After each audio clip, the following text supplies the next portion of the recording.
បាទសួស្តីនៅក្នុងវីដេអូនេះគឺខ្ញុំមកធ្វើបង្ហាញអំពីរបៀបយើង repair AK ដល់ពេលដែលយើង update ទៅវា full មានន័យថាយើង update ទៅវា full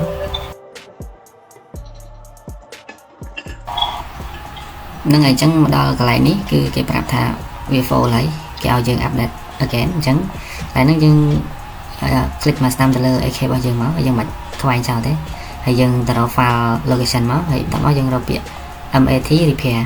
កន្លែងហ្នឹងគឺជាកន្លែងដែលយើងត្រូវ repair វាអញ្ចឹងកន្លែងហ្នឹងយើងរបប click បានដែរហើយបន្តមកយើងចុច repair មក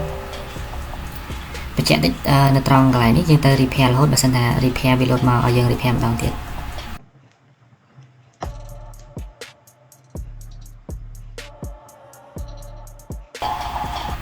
អញ្ចឹងបន្ទាប់ពីយើង repair ហើយវានៅតែអត់ទាន់ full ទៀតអញ្ចឹងយើងព្យាយាម repair ម្ដងទៀតមកហើយមួយទៀតយើង restart ម៉ាស៊ីនហើយបន្ទាប់មកយើង repair អញ្ចឹងយើង repair បែបហ្នឹងរហូតតតែយើងអាច start game បាន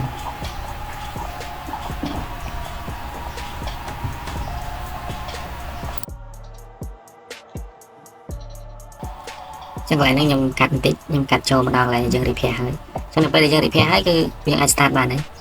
ហើយនៅខាងលើគឺជា version ចុងក្រោយដែលយើងអាចលេងបានហ្នឹងអញ្ចឹងវីដេអូហ្នឹងមានតែប៉ុណ្្នឹងទេ